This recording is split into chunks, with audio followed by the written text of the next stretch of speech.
All right, guys, we're gonna do the zigzag. This is a lot of fun. It's kind of like the boxer's glove at the beginning, but instead of around everything, we have to cut in again. So 3, 2, 1. So just like the boxer's glove, we're gonna take this first part nice and easy. Oh, not enough counterweight. Remember, we're practicing here. Oh, I didn't do that one very well.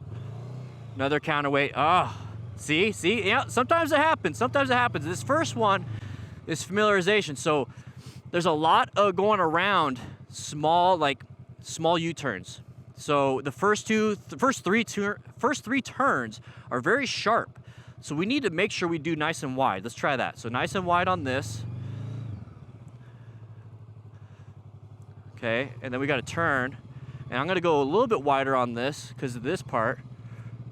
And then we're gonna turn, counterweight, give it some throttle. Now we can exit out. All right, let's go ahead and try to give it some speed now. And by speed, I mean this first part and this next part is difficult.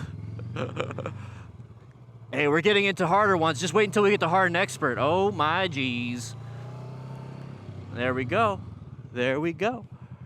16.61. I forgot if that's better or not, but that was for time. And now we're gonna jump into the next one.